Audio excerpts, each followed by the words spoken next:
Hello Jedi, ça va très bien et toi? Très très bien, merci. Je viens d'aller avec ma copine qui s'est fait vacciner aujourd'hui. Et moi, ça fait 24 heures que j'essaie de choper un centre pour me faire vacciner, mais la galère, quoi. Donc voilà, toujours pas vacciné. Écoute, les personnes faibles en premier, c'est ce qu'on dit. Non, mais je vois que tu as une casquette, t'as l'intro trop bien. Je vois que tu as une casquette rose avec on dirait un sushi dessus. Je le sais parce que je follow sushi depuis longtemps. Euh, je sais que tu as récemment eu des petites histoires dans l'écosystème des NFT avec un truc qui s'appelle Sushi Swag. J'aimerais bien que tu nous en parles en intro. Je trouve ça marrant. Ouais, bah, en gros, il y a quelques mois, peut-être 2 mois, c'était début février. Je pense que c'était début février, fin janvier. Euh, donc, Sushi, c'est un protocole dans la finance décentralisée. Et en fait, ils ont un système, on en a déjà un peu parlé, je pense, de Sushi. Et en fait, ils ont un système une organisation assez ouverte où n'importe qui peut proposer de lancer un projet annexe à Sushi si ce projet annexe apporte de la valeur à la communauté Sushi. Et du coup, il y a quelques mois, qui a proposé de lancer des fringues à l'effigie de la marque Sushi et des NFT, donc principalement de l'art digital à l'effigie aussi de Sushi. Et c'est quelqu'un, en fait, c'est qui? C'est un mec, c'est un londonien qui bosse dans la pizzeria de son père. C'est un jeune dans la vingtaine, il bosse dans la pizzeria de son père. Il s'intéresse à la crypto depuis quelques années. Et il kiffe le street art, les streetwear. Lui, il a essayé de confectionner des sneakers, de custom des sneakers chez lui pour le kiff, etc. Il a des potes qui sont dans la mode streetwear. Et il s'est dit, bah, vas-y, je lance des fringues et des NFT autour de ça. Il avait fait un post sur Twitter euh, en mode, bah voilà, c'est bon. Maki, donc Maki, c'est un des fondateurs de Sushi à valider le fait que je peux utiliser la marque Sushi pour faire des fringues et des NFT à leur nom, sans leur devoir rien du tout. Au contraire, c'est plutôt Sushi qui va me payer pour que je le fasse. Et je vais avoir besoin d'aide parce qu'en fait, il sort de nulle part, quoi, le type. C'est-à-dire qu'il ne sait pas faire un site, il ne sait pas faire un e-commerce, il ne sait pas comment on crée un NFT, il ne sait rien, quoi.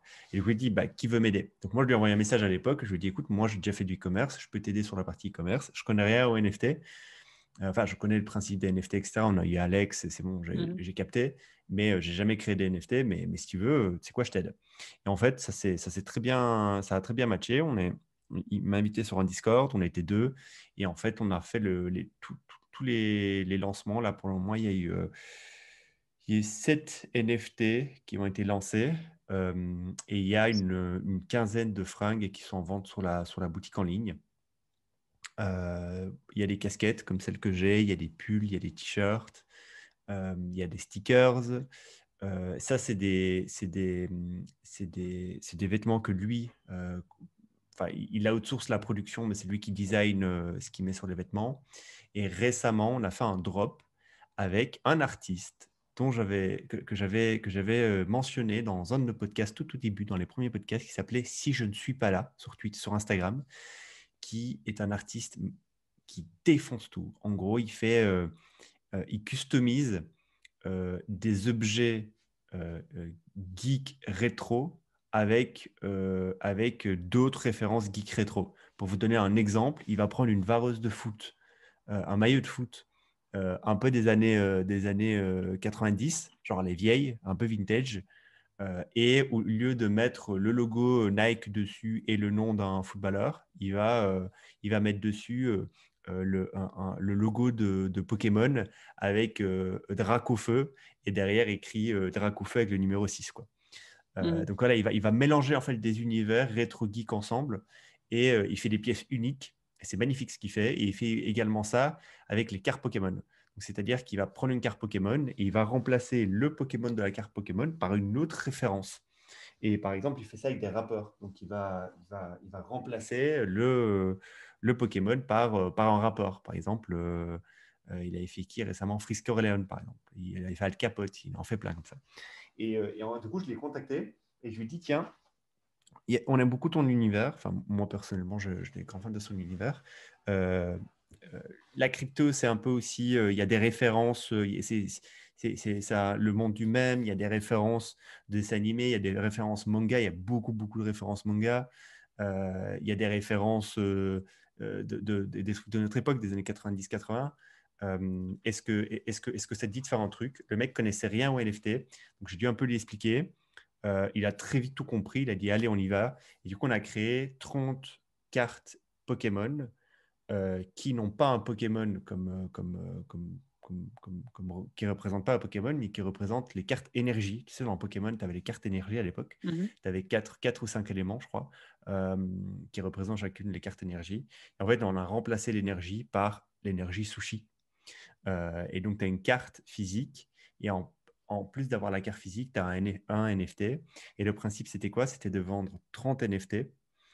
Donc, le même NFT, donc la carte virtuelle qui tourne sur elle-même, vous irez voir, on pourra mettre le lien, ça a vraiment de la gueule. Et quand tu achetais la carte en NFT, tu pouvais, si tu le veux, tu n'es pas obligé, réclamer la carte physique. Et du coup, tu avais le NFT et la carte physique.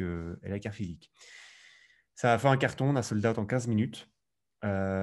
C'est assez ouf. Tous les drops qu'on a fait, on sold out dans les 15 minutes. Pour la petite histoire, le tout premier drop qu'on a fait, il a sold out en quelques secondes. Il y avait 30 unités aussi de NFT. C'était $200 par NFT plus ou moins. On a commencé assez bas et puis on montait graduellement dans les prix. Il a sold out et dans le marché secondaire, donc c'est-à-dire les acheteurs, s'ils veulent, ils peuvent se le vendre entre eux sur un marché secondaire. Il y a un NFT qui a été vendu 50 Ethereum. Donc au prix actuel de l'Ethereum, ça fait combien 50 Ethereum? Ça Il doit a faire. combien là? Il a 4000. Donc ça fait Ouais, il 200 a un 000 peu euros, quoi. descendu. Ouais, plus ou moins entre 150 000 et 200 000 euros. Donc c'est ouf de Dollars, dire dollars, qu'il y a. pardon. Dollars, Dollars. dollars. Donc c'est ouf de se dire qu'il y a une œuvre d'art que tu as créée qui s'est vendue 50 000 dollars. C'est dingue quand même. Tu C'est t'en beau. rends pas compte des fois comme ça, mais c'est cool. Je sais pas ce que tu fais, mais reste devant ton micro, hein. Ouais, alors désolé, en fait je viens de perdre un truc. Quand on m'entend pas bien? Quand Quand tu je. parles en dessous de ton bureau, c'est Ah, compliqué. désolé. Mais c'est pas grave. Désolé, Si tu veux, désolé. je peux parler, je peux combler pendant ce temps-là. Vas-y, comble pendant que je cherche mon truc. Alors moi, je trouve ça génial, ce que tu as réussi à faire. Une fois de plus, ce que je trouve génial, c'est d'être capable, enfin pas d'être capable, mais de créer un peu sa chance et d'aller sur Twitter, LinkedIn, Facebook, peu importe, et de contacter les gens random. Moi, c'est un truc que je ne faisais jamais avant. Je l'ai fait une fois ou deux, ça a plutôt bien fonctionné, jamais eu de retour négatif. Enfin, quand je te dis que je faisais pas ça avant, c'est avant, il y a 5 ans, je faisais pas ça. Depuis 5 ans, j'essaie de le faire très régulièrement. Et c'est un truc, je pense, sur lequel toi, tu as été une inspiration pour moi, parce que c'est un truc que tu fais littéralement tous les jours. Je trouve ça génial et tu me dis si je me trompe parce que je connais pas ton emploi du temps perso dans le détail, tu vois. J'ai l'impression que tous les jours, Jedi, il rencontre quelqu'un sur Internet, que ça devient son meilleur pote dans la semaine et qu'au bout de 3 semaines, bah, par exemple, il fait un NFT avec et il le vend 50, enfin, ce NFT se revend 50 Ethereum sur le marché secondaire. Et je Alors, trouve ça c'est pas. absolument inspirant. Alors, presque tout est vrai. Il y a juste un truc, c'est que. Donc, déjà, pour ce projet NFT, gros shout-out à Cyril. Donc, Cyril, c'est le mec à Londres là, qui bosse Mhm. dans la pizzeria de son père. Il fait quand même 70% du taf. Moi, je fais une partie du taf qui est importante, mais lui, il fait quand même une grosse partie du taf. Et alors, c'est vrai que je contacte beaucoup, beaucoup de personnes, mais la majorité des gens ne me répondent pas. Et ça, c'est une réalité. C'est que je fais du volume, quoi. Je contacte, c'est vrai, alors tous les jours, peut-être pas, mais en tout cas, par semaine, j'en contacte, ouais, peut-être un par jour en moyenne, quoi, on va dire. Un par jour, tous les 2 jours en moyenne, je contacte quelqu'un qui fait quelque chose que je trouve cool, et je le contacte et je lui parle. Alors, des fois, ça devient plus que simplement une discussion anodine, et des fois, ça reste une discussion anodine. Mais écoute, ouais, je fais ça. Je me dis, si je le fais pas, Tu c'est dirais que dommage. ça repose enfin, ça augmente ton facteur chance de combien de faire ça? Parce que j'ai l'impression, enfin, enfin, c'est marrant, mais en fait, tu pourras pas répondre à la question. C'est un truc, c'est genre un exercice de pensée que je fais. C'est de se dire, si Jedi n'avait jamais contacté autant de gens que ce qu'il a contacté pendant les 5, 6 dernières années, où serait Jedi aujourd'hui? et je me demande où tu serais. Je sais pas si tu serais en train de parler avec moi là. Aucune idée, aucune idée. Et je sais pas, oui, c'est sûr que ça augmente le facteur chance. Là, c'est sûr, c'est Ouais. sûr. Tu sais, enfin, quand tu tires autant de, comme les Américains disent, là, quand tu tires autant Shoot de your trucs shot. sur le. Ouais, voilà, c'est ça. Ouais. Il y a bien un moment où ça touche. Et non, c'est sûr. Bah, après, voilà. Mais en tout cas, c'est cool, cette histoire avec Sushi, c'est vraiment cool. Enfin, avec ce reel. Donc là, il y a un nouveau drop qui va se faire. Je tease un peu le prochain drop. En fait, vu qu'il est fan de sneakers, il a créé des sneakers, donc des chaussures, des baskets, à l'effigie de Sushi. Et en fait, pour le coup, ça va être un drop en 3 temps. Donc, tu vas acheter le NFT, qui va être une boîte virtuelle qui va tourner sur elle-même, qui va s'ouvrir et tu as les chaussures qui vont sortir. Tu vas pouvoir réclamer les chaussures en vrai. Donc, c'est des vraies chaussures faites à la main, 30 pièces unité, 20 ou 30, je ne sais pas encore, on discute là-dessus. Et tu pourras ensuite réclamer ce NFT sur c'est CryptoVoxel, je crois, ou CryptoVoxer, je ne sais plus trop, qui est en fait un monde virtuel dans le métaverse. Et donc, tu pourras avoir ton petit bonhomme normalement dans ton monde virtuel qui est en fait habillé de façon basique. Tu pourras lui mettre ces sneakers-là au pied. Et donc, ça va être vraiment 3 univers, quoi. Le monde de la NFT, le monde réel et un monde virtuel, simulation de jeux vidéo, quoi. C'est trop cool. C'est trop cool. Nice. C'est trop cool. Et ça, c'est bientôt. C'est bientôt. Et si on se met dans la position, si on prend un peu de recul et qu'on se met dans la position de Sushi, donc euh, ce- cette plateforme qui propose d'acheter et de vendre des cryptos de façon décentralisée et qui a créé son propre token qui s'appelle donc le Sushi. Si vous voulez aller voir, ça s'appelle SushiSwap, sushi.com, et il y a une Sushi.com, ouais. app qui va avec. Euh, et ben en fait, c'est du marketing gratuit ou quasiment gratuit qui coûte pas grand-chose et qui fait en fait, qui fait que Sushi sur Twitter, sur Internet en général, reste tout le temps dans la tête des gens. Et en gros, il a trouvé, c'est ça qui est génial, c'est que lui, il a rien dû faire. Peut-être qu'il vous a donné un petit peu d'aide, enfin, qu'il vous a un peu aidé pour vous lancer, etc. Mais à part ça, après, c'est juste du taf de marketeur et de la distribution et de l'awareness par rapport à la marque Sushi. Et donc, je trouve ça absolument génial. Tu vois, genre, je pense que Uniswap, donc qui est le concurrent de Sushi, a fait pareil avec les Unisocks. Donc, mais là, c'est un gros truc encore beaucoup plus gros. Ouais. Je ne connais pas Plus l'histoire dans le complexe. détail, Ouais, ouais. plus complexe, etc. Mais en gros, il y a des chaussettes réelles, je pense, qui vont avec. Je ne suis pas sûr, mais je C'est pense. ça. Ouais. Et donc, en fait, c'est très à la mode et on rejoint totalement l'actualité de la semaine qui est tous ces dog coins qui se sont lancés récemment et qui ont les Shiba, les Inu, je sais pas quoi, là. Enfin, bon, t'as plein de coins sur les chiens qui ont été lancés et t'as notamment, c'est pas le Woof Woof, un truc comme ça. Enfin, Le je connais Wi-Fi, pas là, je crois. Ouais, le Woofy de IFI, qui est le protocole, enfin, qui est un token qui a super bien fonctionné et qui fonctionne super bien, un des tokens les plus robustes du marché et qui a aussi explosé. Donc en fait, c'est quoi? Ce sont des techniques de marketing euh, en fait qui sont presque organiques. On a l'impression qu'elles apparaissent d'elles-mêmes, tu vois, comme si c'était pas très réfléchi à la base. Et en fait, eh ben, ça prend et ça fonctionne super bien parce que du coup, tout le monde en parle sur Twitter. C'est ça. Je pense que c'est quand même réfléchi. Vu qu'en fait, la communauté crypto, c'est une communauté qui est par son nom très communauté, c'est-à-dire que vu qu'en fait, tous les membres de la communauté ont leur pierre à l'édifice, simplement déjà en étant détenteurs du token, bah, en fait, quand tu arrives à créer quelque chose de vertueux comme l'a fait Sushi, tout le monde a envie de participer, tout le monde met sa main à la pâte.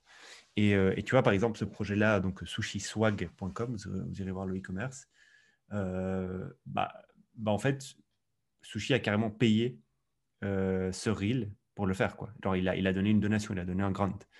Il a dit, tu es en train de mettre en avant notre marque, on va te rémunérer, quoi. Au lieu de En l'inverse, au lieu sushi. de dire, oui, en fait, toutes les ventes que tu fais, il y a une commission pour nous, je sais pas quoi. J'ai dit, non, non, Mhm. au contraire, on va te payer pour que tu mènes ça à bien. Et c'est ouf. Enfin, c'est ouf. Donc voilà. Ouais, bravo. Donc Belle voilà. histoire. C'est cool. Cool le side project pour moi et c'est vraiment fun à faire. Et c'est drôle de voir des NFT sold out assez rapidement et de voir des gens s'exciter autour de certains NFT et de pouvoir porter des fringues pour porter des fringues à l'effigie d'une marque. Voilà, comme ça, les gens Voilà, sauront voilà. pourquoi tu as ça sur ta photo de profil Twitter Exactement. et sur cette vidéo.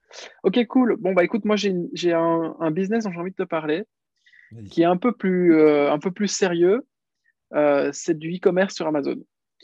Donc, euh, j'ai envie de te parler plus précisément des agrégateurs de business FBA sur Amazon. Je veux juste remettre dans le contexte.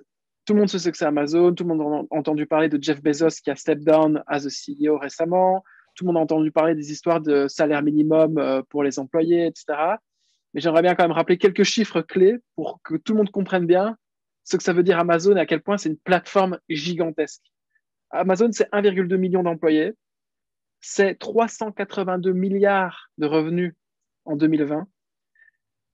C'est 150 millions d'abonnés Prime et 40% des parcelles, donc des colis qui sont délivrés aux États-Unis, sont délivrés par Amazon. OK. Les gars qui sont en face, en fait, c'est UPS. Pour la partie logistique de livraison des colis, c'est UPS, c'est la poste américaine, etc. Donc, en fait, tu te rends compte que les gars, ils sont absolument gigantesques. Entre 2019 et 2020, d'un point de vue revenu, ils ont fait 37% de croissance. À ce stade-là, c'est juste gigantesque. Et donc, comme toutes les plateformes qui se lancent, enfin toutes les plateformes qui se lancent, qui réussissent et qui grandissent, tu as naturellement énormément de business qui viennent se stacker par-dessus. Et typiquement, le Amazon Marketplace, tu as plein de gens qui ont décidé de vendre leurs produits sur Amazon. Donc, typiquement, je regarde autour de moi, j'ai de l'eau que j'ai envie de vendre, un café, un briquet, des AirPods, des lunettes. Je peux, moi, en tant que business owner, venir sur Amazon et dire, voilà, je vais vendre cette marchandise-là sur Amazon. Et donc, en fait, Amazon t'offre son catalogue de clients et en échange, Amazon a un énorme catalogue de produits à proposer à ses clients. Et donc voilà, donc il y a un fee, etc. Ben aujourd'hui, il y a ce qu'on appelle des agrégateurs FBA, donc c'est des business, et on a entendu parler beaucoup récemment dans la presse startup parce qu'ils lèvent des sommes considérables pour se lancer. Comme par exemple, il y en a un qui s'appelle Heroes. J'ai une pote qui travaille là-bas qui m'a bien expliqué comment ça fonctionnait en interne.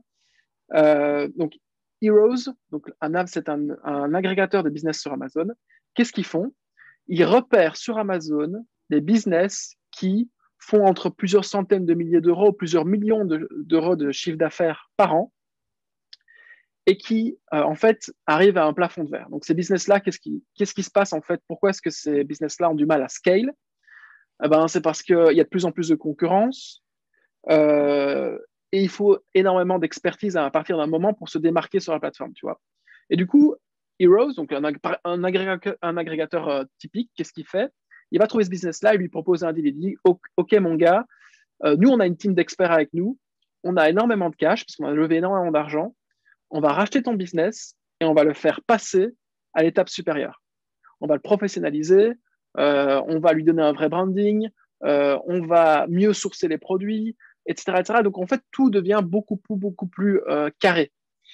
Euh, et, euh, et donc, en fait, ils vont trouver ces gars-là, ils lui proposent en général un deal c'est le deal que la plupart des agrégateurs proposent, c'est du cash up front, plusieurs millions, plus pendant 24 mois, un revenue sharing agreement, ou en tout cas un cut sur le profit que fera le business pendant les 24 prochains mois, sachant qu'en théorie, il va continuer à augmenter le revenu. Et donc, c'est super intéressant, tu vois. Donc, je posais la question, je me dis, OK, d'accord, mais c'est quoi le but de ces grandes plateformes, de ces agrégateurs? Et en fait, quelque part, la comparaison, le parallèle qu'on peut faire, c'est le parallèle avec Procter et Gamble. Je ne sais pas si tu vois ce que c'est, ou bien alors avec Unilever. C'est des grandes boîtes qui font du produit pour la grande consommation et qui ont des dizaines et des dizaines, voire des centaines de marques sous gestion. Par exemple, Procter Gamble, ils ont Gillette, tu vois, le rasoir. Unilever, ils ont Ben Jerry, donc c'est des petites glaces. Et donc, en fait, ils essayent de devenir des Procter Gamble ou des Unilever, mais 2.0, c'est-à-dire qui prennent des produits qu'ils distribuent facilement sur Internet et qui ont une identité et en fait, une existence digitale dès le début. Et c'est super intéressant parce que du coup, en fait, quel est le jeu là-dedans? Parce que du coup, il y en a plein d'autres des agrégateurs, il y en a plein qui se sont lancés. Quel est le jeu là? C'est de repérer les bons business sur Amazon qui se lancent, euh, les racheter au meilleur prix possible, sachant qu'il y a quand même de la concurrence, donc tu peux pas taper trop en dessous de la valeur réelle. Et donc, d'après ce que j'ai compris, il y a quand même une bonne croissance, enfin pas une croissance, mais disons, ils ont le vent en poupe, ces business-là, du coup, ils sont un peu plus valorisés que ce qu'ils valent réellement, vu qu'il y a de la concurrence pour les racheter, pardon. Donc, c'est de racheter ces business-là et puis de les scaler. Et je trouve ça super intéressant parce qu'en fait, la plupart des gens qui avaient un business sur Amazon il y a 10 ans, la possibilité d'un exit, elle était proche de zéro, tu vois. Genre, tu faisais énormément de cash peut-être, tu n'avais pas beaucoup de concurrence, ok.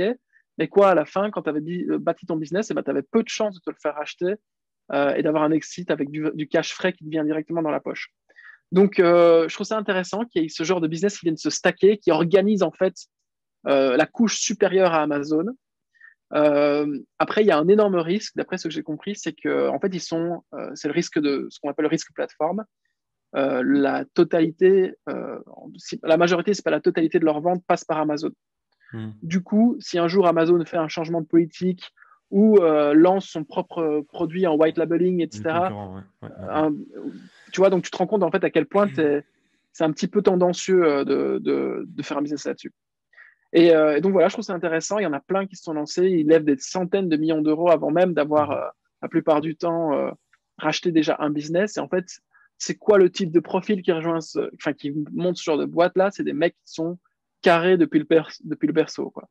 C'est des mecs qui ont fait c'est des mecs qui auraient pu être des grands consultants dans des grands cabinets de consulting et qui, en fait, trouvent les bons business, arrivent à les percevoir avant tout le monde, les rachètent à un bon prix, font un bon deal, tout est légalement organisé de A à Z. C'est vraiment une opération, enfin, c'est vraiment une usine de trouver un business et le scaler et puis ensuite garder les revenus pour soi. Et donc, je trouve ça assez intéressant. Je sais pas ce que tu en penses. Toi, je sais bien que tu es accoutumé, enfin, on est tous les deux accoutumés, en fait, un truc qui est sorti au passage, c'est ce qu'on appelle les brokers de ce genre de business, comme Empire Flipper. Si vous allez aujourd'hui sur Empire Flipper, vous pouvez voir qu'il y a plein de gens qui viennent lister leur business et plein d'autres gens qui veulent racheter leur business. Et en fait, Empire Flipper, il fait le broker au milieu et il connecte les gens entre eux. Et je pense que ce genre de business va prendre énormément de valeur aussi par le fait qu'il y a énormément de gens qui lèvent de la thune et qui veulent racheter ce genre de business sur Amazon. Donc, c'est hyper intéressant. Le DTC, d'une manière générale, c'est hyper intéressant parce que toutes ces marques-là sont des marques DTC. C'est un truc que je creuse pas mal pour le moment. Et je trouvais ça intéressant d'en parler sur le podcast, surtout s'il y a des gens qui peut-être ont des business sur Amazon, voient pas forcément une porte de sortie ou seraient intéressés en fait, de revendre leur business, tu vois, ou tout simplement d'en créer un sur Amazon. Parce qu'en fait, c'est ça aussi toute la nuance, c'est que les agrégateurs de FBA, ils ne créent pas de business. Ils rachètent des business qui sont déjà profitables. Et donc, ça veut dire que toute la partie 0 to 1, elle reste encore à faire. Et apparemment, c'est la partie qui est la plus difficile. Sans doute, peut-être, tu vas me dire, mais c'est la partie de, OK, j'ai une idée de business, je vais la lancer sur Amazon, je vais me démarquer par rapport aux autres, je vais réussir à gérer la logistique, etc. Enfin, c'est une vraie, c'est une vraie, c'est une vraie mission en soi. Donc voilà, je sais pas ce que tu en penses. Toi, tu as un avis là-dessus? Non, moi je connaissais, avant de connaître les agrégateurs pour les boutiques FBA, je connaissais les agrégateurs pour les SaaS. Donc il y a plein de gens. En fait, le SaaS, c'est un peu comme l'e-commerce, c'est-à-dire qu'une fois que tu as le playbook, tu n'as pas besoin de réinventer la roue. Tu sais exactement tout ce qu'il faut faire dans le processus jusqu'à atteindre certains paliers. Et des SaaS, il y en a plein dans le monde qui en lancent, qui génèrent 5, 10K, 20K, 50K par mois, qui ont galéré d'arriver jusque-là parce qu'ils ont fait toutes les erreurs possibles et inimaginables dans les SaaS. Et après, derrière, tu as des mecs qui débarquent et qui disent, bon, en fait, je peux racheter ton SaaS, je vais refaire ton branding, je vais refaire ton pricing, je vais kill 4 features qui sont inutiles, que tu as bossé dessus pendant 6 mois parce que ça ne servait à rien, et je vais mettre une équipe de dev, une équipe de marketeurs dessus, et on va amener ton business à 1 million ARR en un an, et du coup, tu rachètes ton SaaS. Et tu en as qui font ça. Tu as Suyam Patel, qui est un mec assez connu aux US, qui fait ça. En fait, il a une agence de rachat de SaaS depuis je trouve, une dizaine d'années quand même, où il fait que ça, il rachète que des SaaS. Et donc là, c'est cool qu'il y en ait qui se spécifient dans Amazon FBA parce que Amazon prend de plus en plus de place. Amazon FBA est de plus en plus permissif, donc il y a de plus en plus de personnes qui se lancent sur Amazon. Et c'est tout à fait logique d'avoir des mecs comme ça qui créent des agrégateurs. Moi, je me demande, est-ce que dans la stratégie, et ça tu pourras peut-être demander à ta pote, est-ce que dans la stratégie de rachat et de croissance, il y a sortir de Amazon? Parce que comme tu l'as dit, tu es dépendant d'Amazon. Donc, est-ce que les mecs, ils se disent, OK, on va quand même rester sur Amazon, mais est-ce qu'ils se disent, ce serait bien de commencer à ouvrir un autre canal de distribution qui sera en dehors de Amazon. Donc, de faire son propre site et d'essayer de marketer son propre site. Je Ils sais pas sont si déjà c'est… multichannels parce que la majorité de leurs ventes viennent d'Amazon, mais si c'est que la majorité, il y a une minorité qui vient d'ailleurs, tu vois. Donc, OK. Mais j'imagine est-ce que que du oui, coup, ils ont leur. ils vont travailler sur cette J'imagine, minorité ouais. ou pas? Ouais. Je poserai la question, je mettrai dans l'email de lundi la réponse, mais je suis quasiment sûr. Enfin, ce serait complètement débile d'un point de vue stratégique de rester que sur Ouais, Amazon. clairement. Euh, Et donc mais voilà, non, mais vas-y, dis-moi. ce qui est intéressant, et c'est la pièce commune aux deux, c'est en fait qu'il y a une centralité. Donc, le but, c'est de trouver les bons business, etc. Mais la valeur sûre là-dedans, c'est la team que tu montes donc chez Heroes ou C'est chez ça, ouais. Sujan Patel, etc. C'est les mêmes devs, c'est les mêmes marketeurs qui traitent un jour tel business Ouais, et le ouais, ouais, ouais. lendemain un autre. Et je trouve ça assez marrant. Et même d'un point de vue euh, perso, si c'était à refaire et à recommencer, d'aller bosser dans une boîte, voir plein de sujets passer comme ça devant toi, ça doit être assez grisant. Ouais, ouais, grisant, carrément. Grisant, c'est-à-dire, Ouais, je ah, vois ce que c'est ça veut cool, dire. quoi. Et Ouais, t'as même des gens qui j'exagère. t'as même des gens qui se sous-spécialisent. Par exemple, je connais une agence aux US qui fait la même chose, mais qui rachète, alors pas forcément sur Amazon, mais direct au consumer tout court, mais dans les suppléments, dans les compléments alimentaires. Donc, en fait, ils rachètent que des business dans les compléments alimentaires. En fait, depuis maintenant 4-5 ans, tu as une mode des compléments alimentaires direct to consumer. Tout le monde lance des compléments alimentaires. Tu as les compléments alimentaires pour les femmes. Tu as les compléments alimentaires pour les femmes, mais qui ont un problème de ce type-là. Tu as les compléments alimentaires, les mêmes que pour les femmes, le même produit, mais brandé pour les hommes. On en avait parlé, enfin, on n'en a pas parlé sur le podcast, justement, si tu veux, on peut en parler de ce truc-là. C'est le café aux champignons. Ah, Donc, tu as une grosse boîte qui vient une boîte nordique qui a été créée il y a quelques années qui s'appelle Forcimatic. Dis-moi si c'est bien ça, ouais. c'est Forcimatic, Cimatic ou Sigmatic. En gros, ils font quoi? Ils prennent des champignons, du chaga, du lion's mane, tous les nootropiques, champignons nootropiques. On parlera aussi des nootropiques. J'ai envie de parler des nootropiques à un moment donné, mais pas maintenant. Ouais. Mais en gros, ils prennent tous les champignons un peu connus qui ont des vertus bénéfiques pour le corps et pour les connexions neuronales, régénérescence des cellules, ce genre de choses. Et en fait, ils extraient les principes actifs et ils les mettent dans du café. Comme ça, c'est facile à consommer. Donc, tu as une grosse boîte qui s'appelle Forcimatic et cette boîte-là, elle a été, d'ailleurs, un des premiers investisseurs, c'est Tim Ferriss. Étonnant, Tim Ferriss adore ce genre de choses. D'ailleurs, pendant toute une période, pendant un an complet, je pense, sur chaque épisode de Tim Ferriss, il y avait 5 minutes. Aujourd'hui, je vous parle de Forcimatic. Nanana. Et puis, il dit, c'est une boîte dans laquelle j'ai investi. Et il avait fait ça pendant un an. Soit. Et par exemple, eux, ce qui ciblait, c'était les hommes déjà. La majorité de leur clientèle, je pense, c'est des hommes.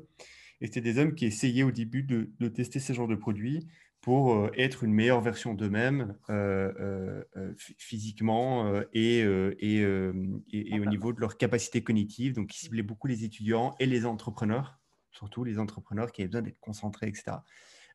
Récemment, on a découvert une On It, boîte de quoi? On It Brain, etc., qui ont été Il y a rachetés. Onit.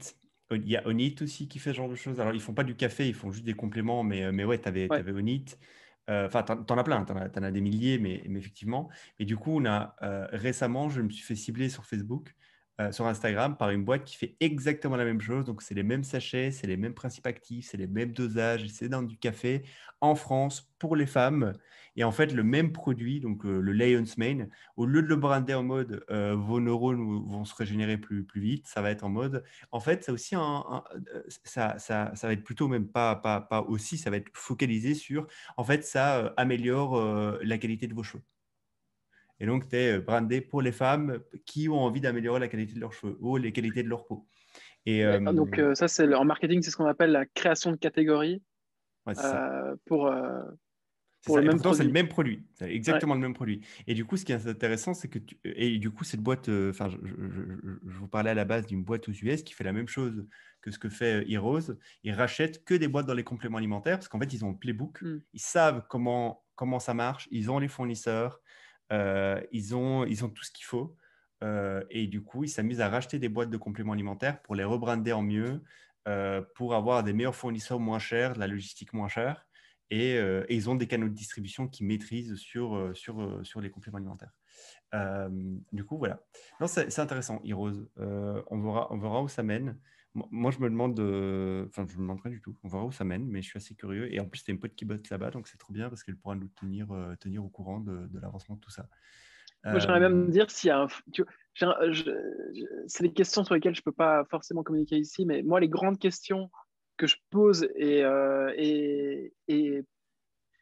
pour lesquelles j'aimerais bien avoir des réponses, c'est est-ce qu'il y a une grande stratégie par rapport au type de produits qu'ils veulent racheter sur Amazon? Tu vois, parce que par exemple, ils se disent, bon, voilà, nous, on veut être la solution, enfin, l'agrégateur de business Amazon qui fait l'hygiénique humain. Donc, ça peut être tout ce à quoi on pense, ça peut être les rasoirs, les tampons, la barbe, enfin le truc pour raser la barbe, etc. Est-ce qu'on focus par catégorie ou est-ce qu'on y va vraiment de façon assez large? J'ai l'impression qu'ils sont relativement larges pour le moment, peut-être parce qu'ils sont toujours à la recherche de la catégorie qui fonctionnera le mieux. Et que aussi finalement, j'imagine qu'à un moment, tu as un problème comment ça s'appelle ça encore c'est quand les marques se bouffent les unes les autres. Tu vois, genre si tu as une marque, Cannibalisme. du cannibalisme, voilà, genre tu as une marque de rasoir et puis à côté, tu as une marque de peigne. Et à un moment, tu vois, c'est tellement proche en catégorie que peut-être que finalement, ça t'empêche de lancer un nouveau produit dans la marque ou dans une marque ou dans l'autre. Hein. Tu vois, je ne sais pas, Mm, je mm, connais pas mm, assez bien les mécanismes de la plateforme Amazon pour savoir si ça poserait problème de faire ça d'un point de vue mm, mm, mm, SEO, etc. mm. Sur la truc. Enfin bon, bref, on a compris. Mais donc, c'est intéressant à suivre. C'est cool que Et tu me si vous parles avez un business d'Amazon. Amazon, allez-y. Ouais, allez-y, allez-y. C'est cool que tu me parles d'Amazon parce qu'en fait, je voulais aussi te parler d'Amazon. Je voulais te parler de petite histoire. Est-ce que tu sais pourquoi Amazon s'appelle Amazon? Mais je sais que Jeff Bezos avait trouvé un autre nom à la base et C'est qu'on lui a dit que ça, c'était de la merde. Et du coup, c'est ça. mais quoi, Amazon, c'est la rivière sur laquelle qui traverse C'est ça, tout le donc en gros, continent. Amazon. Alors, il y a un petit hack dans l'histoire que je connaissais pas, c'est assez intéressant, mais en gros, Jeff Bezos avait trouvé un nom à la base pour un commerce en ligne qu'il avait créé, qui était un commerce de vente de bouquins, qui s'appelait Cadabra. Comme la référence à Abracadabra. Mais son avocat Mhm. lui aurait déconseillé, enfin lui aurait plutôt conseillé de changer de nom parce que Cadabra, ça voulait tout dire et rien dire. C'était pas du tout assez clair et ça, c'était pas parlant pour une boutique de vente de bouquins en ligne. Pour vous mettre dans le contexte, on est dans les années 90. C'est vraiment tout au début d'Internet. Et avoir un nom de domaine explicite, c'était important. Toujours maintenant, ça l'est toujours. Mais à l'époque, ça l'était encore plus. Du coup, il a commencé à faire des recherches, d'autres noms suite à les conseils de son avocat. Il en a trouvé d'autres. Awake.com, browse.com, relentless.com. D'ailleurs, si vous tapez ces noms-là sur Google, ils vont vous renvoyer vers Amazon. C'est tous des noms de domaine qui redirigent vers Amazon. C'était en fait des noms qu'il avait achetés à côté et il s'est dit au final, ben, je vais tout renvoyer vers Amazon. Et au final, ça lui parlait toujours pas. C'était pas toujours le nom qui le faisait kiffer. Donc, il a pris un dictionnaire, il l'a ouvert. Et en fait, à l'époque, t'avais un vrai avantage à avoir un nom qui commençait par la première lettre de l'alphabet. Parce qu'en fait, à l'époque, quand tu allais sur Netscape, qui était le plus gros moteur de recherche de l'époque, il y avait deux sections qui étaient très, très, très, très recherchées sur Internet à l'époque. Il n'y avait personne sur Internet, mais le peu de monde qui avait voyait très souvent deux sections. C'est le What's New et le What's Cool. Donc, c'est les news et tous les trucs cool de la planète Internet. Et en fait, c'était trié de façon alphabétique. Hmm. Et donc, c'était très malin d'avoir un nom avec un A devant. Donc, il a été dans la catégorie A de l'alphabet, il a commencé à fouiller, puis il est tombé sur Amazon. Il a fait le lien entre le grand fleuve qui est l'Amazon et la grandeur qu'il avait envie de faire porter à Amazon. Et en plus de ça, c'était avec un nom, avec le début de l'alphabet avec la lettre A. Il s'est dit, parfait, je prends Amazon. Et effectivement, pendant plusieurs années, ils étaient toujours en top tendance dans les What's New et les What's Cool parce qu'ils avaient, ils avaient un nom qui commençait par A. Il a donc acheté Amazon le 1er novembre 1994. Et voilà la petite histoire d'Amazon. Donc, je ne connaissais pas ce petit hack comme quoi, à l'époque, si tu avais un nom qui commençait par A, tu étais dans les top tendances. Mais ça a permis, ça a aidé à son choix du nom Amazon. Et c'est très drôle de savoir qu'il y a des noms de domaine qui redirigent vers Amazon. Apparemment, il y en a plus que ça. Donc, j'en ai donné 3. J'ai donné Awake, Browse et Relentless. Mais apparemment, tu en as d'autres. Et je ne savais pas du tout que tu avais des noms de domaine comme ça qui envoyaient Comment c'est le que Jeff dernier? Bezos a. Relentless. Ah. Relentless. Je ne sais pas comment on dit exactement. Je suis vraiment un connard, je suis désolé. Mais Donc, voilà. super Voilà, voilà. intéressant. Moi, ce Euh, qui me frappe quand tu me racontes ça, c'est de me rendre compte que, bon là, j'ai pas envie de dire des trucs bateaux, tu vois, c'est assez banal ce que je vais dire, mais en 1994, quand il a lancé Amazon et qu'il se posait ces questions-là, nous, dans mon cas, je venais à peine de naître. Dans ton cas, je pense que tu n'étais ça y même est. pas encore né. Ouais, je t'ai même pas encore né. Ouais. Ouais, ouais. Donc, Ah non, non. c'est assez ouf, hein. C'est ouf, c'est ouf, c'est ouf, c'est ouf. Enfin, si, non, je venais de naître. Le 1er novembre 94, ça faisait 2-3 mois que je venais de naître. Mais oui, c'est ça, c'est ouf. C'est de se dire que aujourd'hui, nous, c'est poser ces questions-là à un moment donné. Aujourd'hui, je rencontre des gens qui se posent encore ces questions-là et qui découvrent et qui se disent, ah, il faudrait peut-être que mon nom, il est peut-être naze, il faudrait peut-être que j'y pense. Tu as les mecs et les meufs qui passent des mois, littéralement. Moi, personnellement, depuis quelques temps maintenant, j'ai des entrepreneurs et je peux vous dire que les gens qui se posent des questions sur leur nom, ça dure des semaines, si pas des mois. Et tu as un mec en 94 qui s'est exactement posé cette question-là, qui s'est même fait défoncer par son avocat, enfin défoncer non, mais qui s'est fait clasher un peu par son avocat et qui a pensé et qui a pris le temps de chercher et qui a eu sa propre méthode pour chercher. Ouais, c'est vrai. Enfin, le monde n'a pas, enfin, il a beaucoup avancé, mais pour ces trucs fondamentaux, il n'a pas vraiment trop avancé, quoi. Et finalement, tu vois, Amazon est toujours à la mode, hein, 30 ans après. Tu vois, genre, je sais pas, moi, ça me dépasse de me dire que le type, il a mis 30 ans de travail dans un truc, que ça a cartonné, mais qu'aujourd'hui, tu vois, on se dit pas, ouais, Amazon va être disrupté. Or, n'importe quel autre business qui est pas sur Internet et qui a été lancé il y a 30 ans, tout le monde se dit, ouais, bah, ils sont vieux, tu vois, ils vont bientôt disparaître. Là, on se dit, mais non, c'est le début Amazon, tu vois. It's Non, always mais day c'est ça. one, comme il dit tout le temps. Non, non, mais clairement, c'est la puissance du titan qu'ils ont réussi à créer, c'est la puissance des différents GAFA qu'on connaît. Et ouais, Amazon a réussi. Aujourd'hui, tu ne dirais pas qu'il y a quelqu'un qui va venir défoncer Amazon, parce que ouais, ils se réinventent, ils lancent des produits en boucle. Et ils ont lancé un studio de jeux vidéo.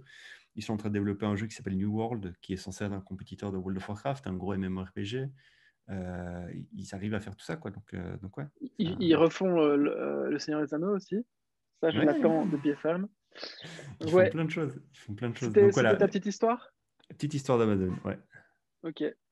Bon, allez, j'enchaîne. C'est rapide, un petit sujet qui me plaît beaucoup, tu le sais. Donc, comme j'en ai déjà parlé dans l'épisode numéro 14, le coût d'un envoi d'1 kilo dans l'espace ne fait que diminuer. Je l'explique bien dans l'épisode, mais en gros, SpaceX diminue le prix de lancement de fusée. En réétudiant les fusées, il sait qu'il peut, en gros, allonger, je ne sais pas comment on dit, mais, la moyenne de prix de coût est très basse pour envoyer 1 kilo dans l'espace.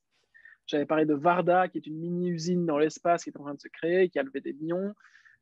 Et aujourd'hui, j'ai envie de parler d'un nouveau projet qui se calque aussi typiquement sur cette grande tendance de la réduction des coûts d'envoi dans l'espace, qui s'appelle Albedo. Donc, Albedo, c'est une team de 3 qui s'est formée et qui veut lancer des satellites en orbite basse et qui, en fait, se calque sur toutes ces grandes avancées dans l'espace pour se dire, OK, nous, on aimerait bien faire un satellite. Donc, en fait, historiquement, Donald Trump, sur Twitter, a partagé une photo quand il était président d'un lieu d'une attaque et d'une opération militaire des États-Unis. Et on voyait une précision graphique de l'image satellite qui était absolument extraordinaire. Ça a fait du buzz à l'époque. Les gens disent, mais comment c'est possible, etc. Et du coup, les gens se sont posé la question, quand est-ce que ce sera disponible pour le privé, pour le domaine privé? Parce que là, on parlait du domaine militaire. Et du coup, les mecs de l'industrie classique, tradie du satellite ont dit, ouais, ça va prendre, à mon avis, 10 ans de lancer et ce sera un projet à 1 milliard de dollars. Et eux, quand ils ont lu ça chez Albedo, ils se sont dit, en fait, c'est pas possible, on peut faire mieux. Pourquoi? Parce que SpaceX, pourquoi? Parce que réduction de la taille des technologies nécessaires. Du coup, on peut envoyer, nous, à la place d'envoyer un satellite de la taille d'une grosse voiture dans l'espace, comme le satellite Hubble, par exemple, qui est énorme, et ben on peut envoyer des satellites de la taille d'une petite armoire ou d'un petit frigo, tu vois. Et on va les envoyer en orbite basse terrestre. Deux autres composantes hyper importantes dans leur business model, c'est qu'ils comptent énormément sur deux innovations. La première, c'est le refueling de satellites en orbite. Donc aujourd'hui, il faut savoir qu'un satellite, il est lancé, il y a du fuel à l'intérieur pour qu'il puisse se calquer, adopter des positions particulières autour de la Terre et pouvoir prendre les photos qu'on lui demande. Ça coûte de l'énergie et aujourd'hui, l'énergie, c'est du fuel. Donc, tu envoies un satellite, il a une durée de vie de X années et quand il n'a plus de fuel, il n'a plus de fuel, et ben tant pis, tu vois, c'est fini. Ben, il y a des nouvelles technologies qui sont en train de se développer qui permettent de refuel les satellites en orbite, Ça fait donc sans quoi? les faire. Ça fait quoi un satellite qui a plus de fuel? Ben alors, j'ai peur de dire des conneries parce que je ne suis pas du tout un expert, mais je pense qu'il y a une catégorie de satellites qui est mise à la poubelle. Donc, c'est les déchets qui tournent autour de la Terre Ok, perpétuellement. ok, ouais. Et tu en as d'autres, je pense, qu'on arrive quand même à les refuel aujourd'hui, mais ils ne sont pas en orbite basse. Je pense qu'ils sont dans l'espace et c'est des gros satellites. Et du coup, il y a des opérations qui sont faites pour les. Mais j'ai peur de des conneries, du coup, apprendre avec des Ok, pincettes là-dessus. ok. Mais du coup, merci pour cette question piège. Non, c'est sincère, je Non, ne non, savais c'est une pas bonne du tout. question. Bonne question, bonne question. Euh, donc, première étape dans leur développement, enfin, première innovation sur laquelle ils comptent, c'est le refueling en orbite. Et la deuxième innovation sur laquelle ils comptent, c'est la propulsion électrique. Donc aujourd'hui, comme je disais, la propulsion est faite avec du fuel. Et demain, apparemment, elle serait faite avec un propulseur électrique. D'ailleurs, je pense qu'il y a une boîte française, tu vois, très deep tech, incubée au CNES, etc., qui fait ça, qui est en train de percer. J'en parlerai peut-être dans notre podcast le jour où ils me répondront sur LinkedIn.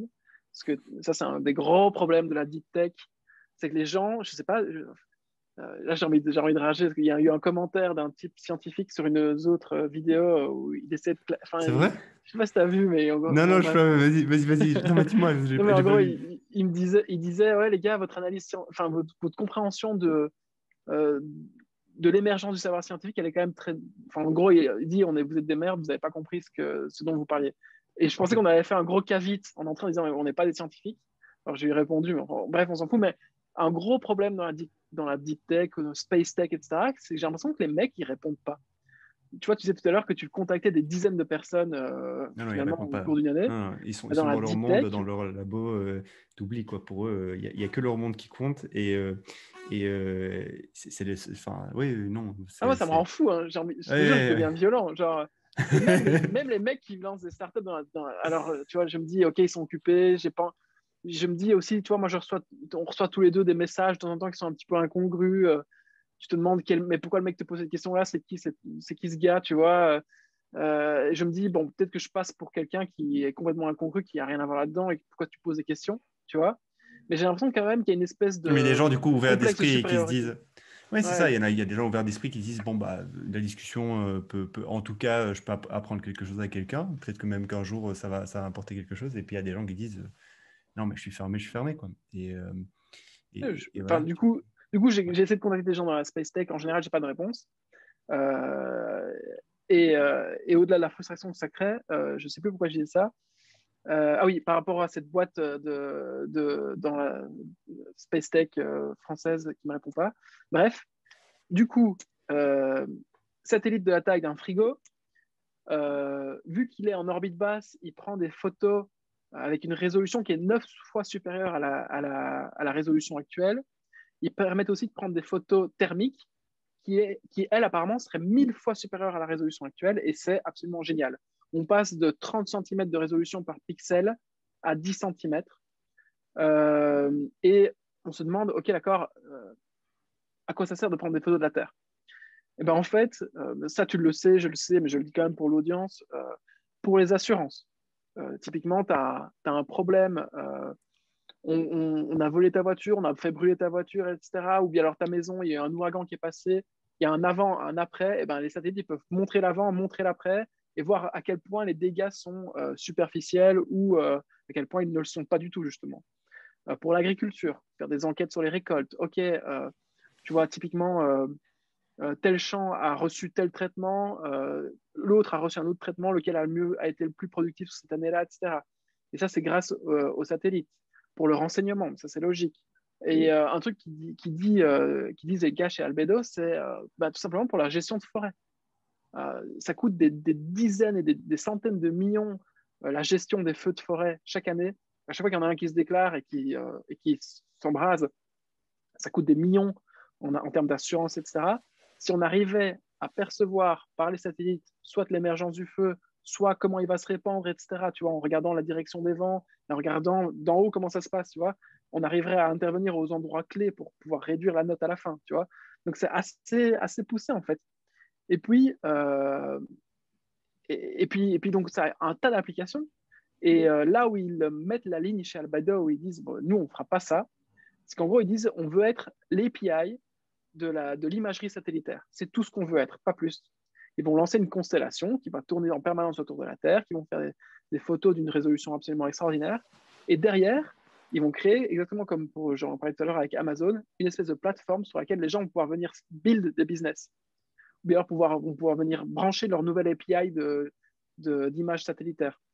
Et je voulais juste parler d'une vite fait, enfin pas parler, mais juste mentionner une boîte française qui je pense est absolument extraordinaire, qui s'appelle Keros. Je ne sais pas si tu en as déjà entendu parler. De nom, oui.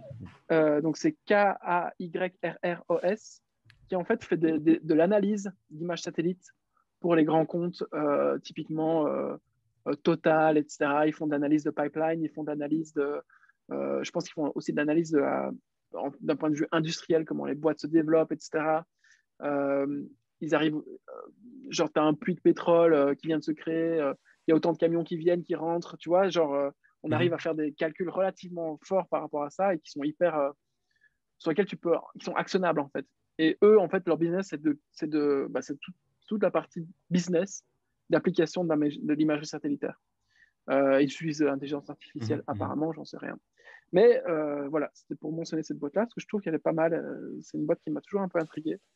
Et je pense que ce genre de boîte-là va être soit propulsé par les boîtes comme Albedo, soit en fait que la barrière à l'entrée pour venir concurrencer les boîtes comme Keros va être drastiquement réduite grâce à Albedo.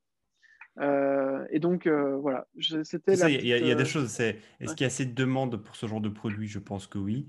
Mais par contre, ça va accélérer la demande parce que pour le coup, il y aura plus de boîtes qui vont dire, en fait, ça on peut le faire, en fait.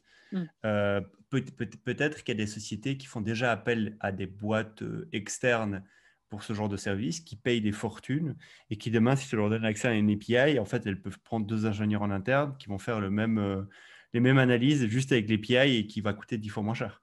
Et leur Euh, marge va augmenter c'est ça. probablement aussi. Donc Ouais, c'est ouais, ça. c'est absolument extraordinaire. C'est Non, ça. non, Donc, ouais. j'adore, en fait, ce que j'adore, c'est ces plateformes qui créent des nouveaux business auxquels personne n'avait pensé avant, forcément, tu vois.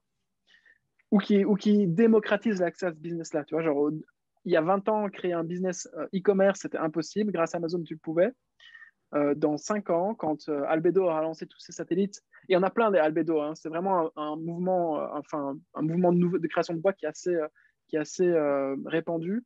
Mhm. Grâce à demain au Albedo-like, il y aura des mecs qui, peut-être dans le fond de leur chambre, arriveront à vendre aux fermiers du coin des images satellitaires de façon récurrente avec un service vraiment approprié à la région, etc. Enfin, tu vois, je pense réellement que.